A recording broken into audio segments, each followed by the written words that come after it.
Dans la dernière vidéo, j'ai cité un documentaire, diffusé par France 5. J'ai balayé ses arguments en disant rapidement qu'il ne valait rien. Mais je voudrais pas que vous ayez à me croire sur parole. Alors, on va les détailler ici, un par un. Et vous allez voir, c'est collector. Encore une fois, j'ai rien contre ce documentaire en particulier. Mais je le prendrai comme exemple parce qu'il est vraiment caractéristique de toute une vague de documentaires sensationnalistes qui font beaucoup de partage sur les réseaux sociaux. En ces jours, les géants étaient sur la terre lorsque les fils de Dieu vinrent trouver des filles d'hommes et eurent d'elles des enfants. Ce sont les héros d'autrefois, ces hommes de renom. Ah, le générique commence direct avec une citation biblique.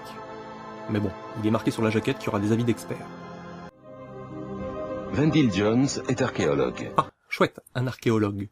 Il a passé la majeure partie de sa vie sur les traces de Goliath et de l'Arche d'Alliance que le géant aurait emporté sur ses épaules, si l'on en croit le Midrash, l'exégèse rabbinique de l'Écriture sainte.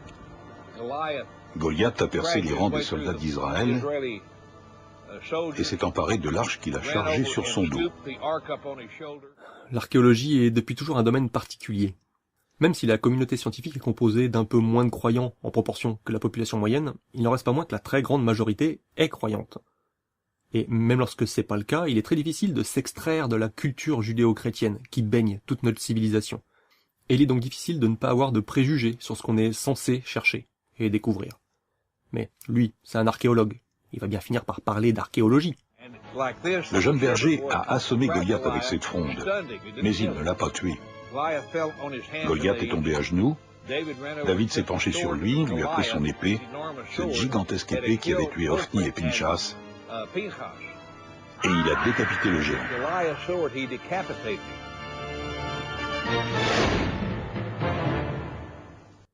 Ah bah non, il se contente seulement de raconter des épopées bibliques jusqu'au bout. Ce monsieur est peut-être expert en archéologie, ou pas, mais peu importe, parce que de toute façon, il va parler d'un autre sujet. Ça s'appelle un argument d'autorité. Se présenter comme spécialiste du sujet A pour avoir l'air plus crédible en parlant du sujet B. C'est fourbe. Ce serait comme si les frères Bogdanov arrivaient à écrire les mots prix Nobel 4 fois rien que sur leur couverture, et mettre bien en avant leur diplôme en mathématiques et en physique, sur un livre qui parle de Dieu. Ça me fait penser à ce tristement célèbre créationniste qui se déguise en scientifique pour parler de la Bible. Regardez-moi cette jolie blouse blanche. Hello once again, I'm chemist John Morris Pendleton, and we're now in our 5th conference, and this is one of the really exciting ones, because I know it's a question that lots of people have. What is the age of the earth? When did the creation actually occur? And of course, we're going to go to the Bible. Ah oui, bien sûr, quoi d'autre? Bon, argument suivant.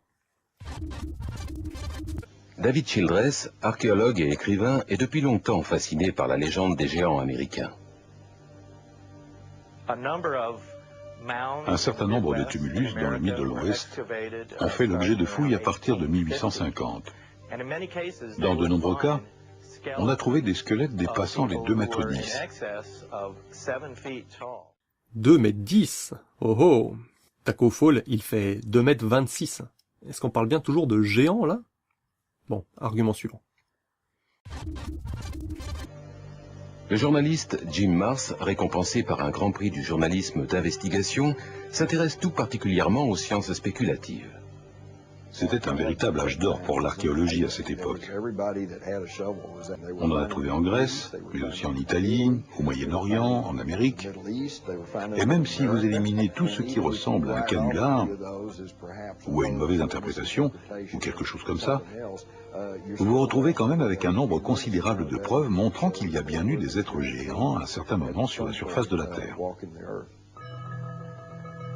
Certains Indiens d'Amérique mesuraient plus de 2 mètres. Ok. Les membres de la tribu Watusi, par exemple, sont très grands. Chez eux, la taille moyenne de la plupart des hommes approche les 2,10 mètres. Ok. Argument suivant.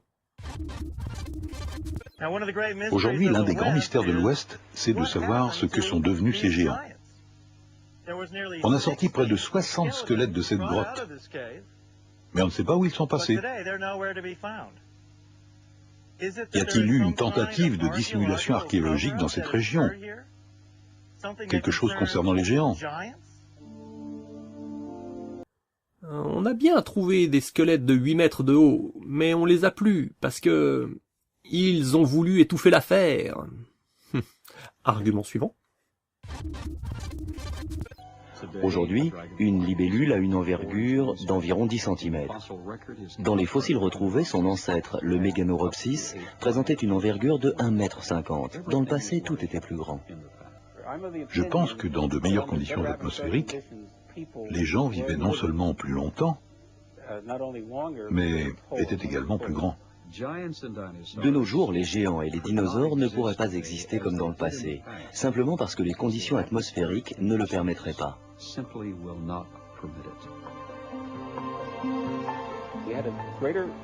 À l'époque qui a précédé le déluge, la couche d'ozone était plus importante. Au moment du déluge, elle a diminué d'environ 1/7 de ce qu'elle était, et par conséquent, la vie sur Terre, telle que nous la connaissons aujourd'hui, ne peut offrir la même espérance de vie. C'est-à-dire, on peut même pas vérifier ce genre de données. Ils mélangent sans arrêt les chronologies géologiques et les chronologies mythologiques. Il paraît qu'on a repéré des animaux préhistoriques par tous heures de droite dans les parages. Comment peux-tu croire des conneries pareilles? Même si je cherchais des données sur la couche d'ozone à travers les âges, je saurais même pas quoi chercher. Ce monsieur se rend-il bien compte que l'unité de mesure ici, c'est des milliards d'années? La création de la couche d'ozone, c'est par là. Les dinosaures, c'est par là. Et laissez-moi calculer, 1 milliard d'années, ça fait 150 pixels. Donc l'apparition de l'homme, il y a 2 millions d'années, c'est à peu près 1/3 de pixels. Par là. Et le déluge, il y a 4000 ans, c'est censé être par là, à moins d'1 millième de pixels. Baigné dans une culture judéo-chrétienne, ça fait qu'on mélange tout. Les milliards et les milliers, les dinosaures et les géants, l'histoire et les mythes. Argument suivant.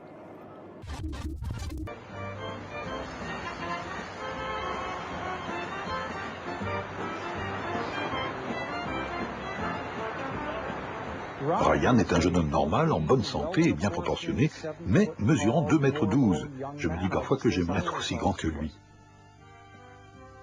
Mais pourquoi un individu atteint-il une taille aussi peu courante? S'agit-il d'une caractéristique familiale ou d'un élément nutritionnel? Est-il possible, en remontant dans un lointain passé, de retrouver dans leur lignée une race de géants? Marvin Antelman, un scientifique qui a reçu le Grand Prix de l'Institut des sciences Weizmann, pense détenir une partie de la réponse. Si nous possédons tous des matériaux génétiques du premier homme, il n'est pas surprenant de trouver, ici et là, un géant vivant parmi nous, dans la mesure où un gène récessif peut produire un individu de ce type. Il y a des gens plus grands que la moyenne, donc les géants de la Bible ont bien existé. Argument suivant. Les anciens Britanniques appelaient ce cercle de pierre la danse des géants et croyaient qu'il avait été érigé par des êtres exceptionnels. Mais l'origine de Stonehenge et la méthode utilisée pour dresser ces pierres demeurent mystérieuses. Peut-être devons-nous nous tourner vers la légende pour tenter d'y percevoir une réponse.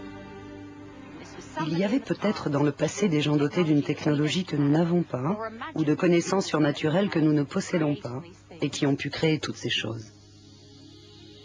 La méthode utilisée demeure mystérieuse, donc il faut croire ce que disent les légendes locales. Argument suivant. À l'instar de Stonehenge, les gens associent Gilgal à l'existence de géants. Et certains livres de la Bible y font explicitement référence. Daniel Herman, un archéologue israélien, inspecte une tombe fraîchement ouverte.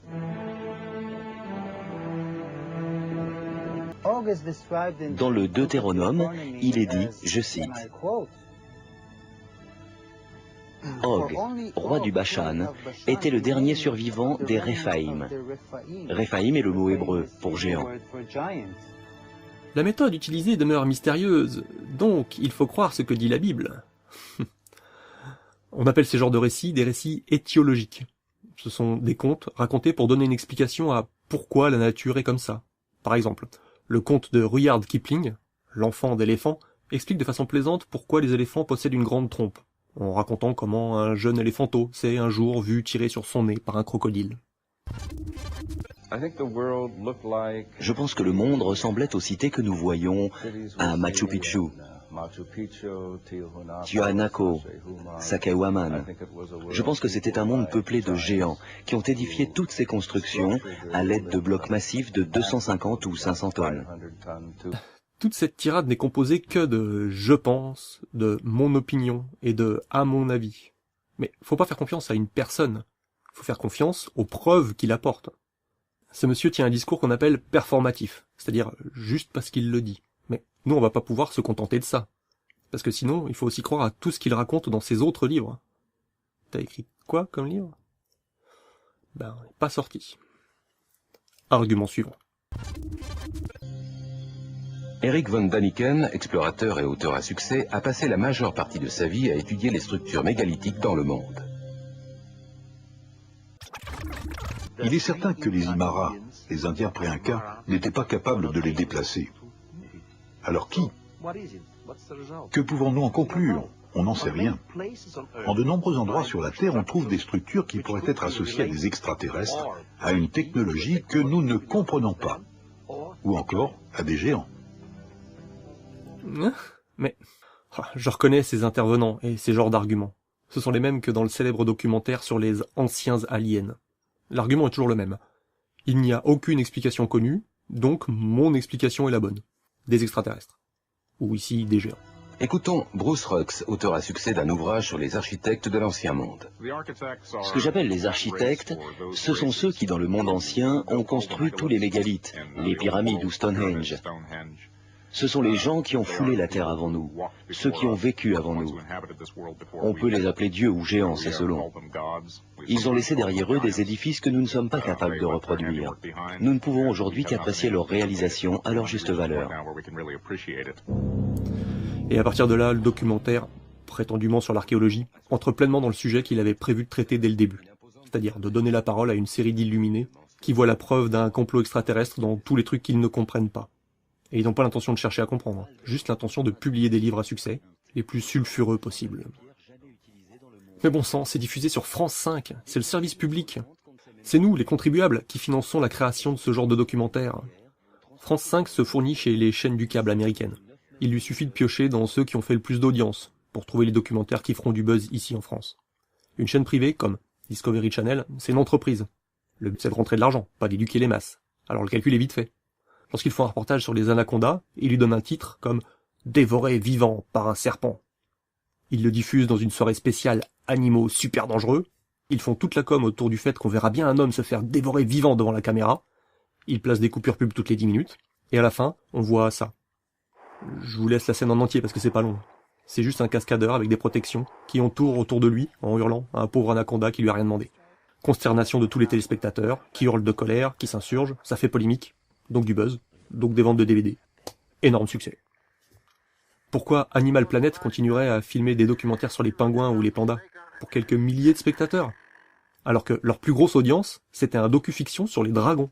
Et bim, 1 million de spectateurs. Alors ils continuent. Ils créent un docu-fiction sur les sirènes. Sirènes, on a retrouvé un corps. Mais cette fois, ils ne le présentent pas comme tel, mais comme une révélation scientifique. Ils concoctent une bonne campagne de com, sensationnaliste, des interviews de vrais océanographes de la NOAA, qui sont en fait des acteurs. Ils laissent exprès l'ambiguïté sur les passages qui seraient des vraies images d'archives et les passages qui seraient des reconstitutions, alors que tout est fiction.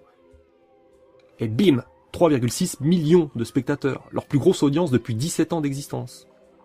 La majorité des spectateurs avaient plus ou moins compris que les images de sirènes c'était de la 3D, mais pensaient que l'histoire de l'autopsie du corps était réelle. On sent que c'est très inspiré de l'autopsie du Petit Gris, qui lui aussi avait fait beaucoup de buzz, et qui lui aussi était 100% faux. Mais je suis mauvaise langue, c'était bien marqué que c'était une fiction, à la toute fin du générique de fin. Approchez-vous, et soyez attentifs, parce que ça va aller très vite. Si vous clignez des yeux, vous allez le rater. Et voilà. Le créateur du documentaire s'est exprimé sur le sujet. Question. Ça ne vous gêne pas d'avoir délibérément trompé votre public? We wanted people to approach the story with a sense of possibility and a sense of wonder. And hopefully that's what Mermaids allowed viewers to do. It allowed them to suspend their disbelief. Faut les comprendre. Pourquoi continuer à envoyer un reporter au Kenya pour aller filmer des éléphants maintenant, alors qu'on peut faire Sirène 2, les nouvelles preuves? Le directeur de Discovery Channel, Rich Ross, est conscient de la réputation désastreuse de sa chaîne. Cette année, il a présenté des excuses publiques, promettant d'arrêter de diffuser des documentaires trompeurs, voire truqués. C'est débile, mais c'est bien ici que le service public français va chercher ses documentaires, et ça m'enrage. Rappelons au passage les objectifs que s'est fixé France Télévisions. Le service public audiovisuel joue un rôle essentiel dans la diffusion des savoirs. France Télévisions place le respect du téléspectateur au cœur de son action. Ouais, tout à fait. La télévision publique a la charge d'informer, d'éduquer et d'animer le débat démocratique. Peut-on dire que l'objectif n'est pas encore atteint? Parce que, rappelez-vous, si je parle des histoires de géants ou de sirènes, c'est juste un prétexte pédagogique. Y croire ou pas, ça a aucune conséquence réelle. Mais il y a d'autres sujets qui ont des conséquences réelles. Le service public finance et diffuse aussi ça. La mémoire de l'eau, censée donner du crédit à l'homéopathie, est un concept qui ne repose sur aucune preuve. Les travaux de Jacques Bénévis des années 80 n'ont jamais pu être reproduits, malgré de très nombreuses tentatives, partout dans le monde. On sait d'où venait l'erreur de l'expérience. La revue qui avait publié l'étude avait déjà mis en garde le caractère douteux de l'étude. Ils avaient finalement accepté de la publier pour, je cite, « qu'il ne se fasse pas passer pour un Galilée moderne, victime d'une nouvelle inquisition ». Et vu qu'il n'y a pas de réplication, la publication a finalement été retirée 20 ans plus tard, sous la mention, je cite, « aussi inutile que fantaisiste ». Il n'y a non seulement aucun argument recevable pour croire en l'existence de la mémoire de l'eau, mais en plus on peut aisément deviner les motivations de ceux qui essayent de proposer ces soi-disant preuves. Ces découvertes tiennent tellement à cœur aux partisans de l'homéopathie, car sans ça le concept même d'homéopathie est incompréhensible. Et aussi, les recherches de benveniste étaient largement financées par les laboratoires Boiron. Du coup, 25 ans plus tard, il y a toujours une controverse parmi le grand public, alors qu'il n'y a aucune controverse parmi les spécialistes. Et la télévision ne peut pas se permettre de se priver d'une bonne controverse, c'est-à-dire d'une bonne audience. Et bim, France 5 a fait un carton. Faut pas de vraies informations pour faire de l'audience. La vérité, ça n'a jamais intéressé personne. Il faut savoir la rendre excitante, la vérité.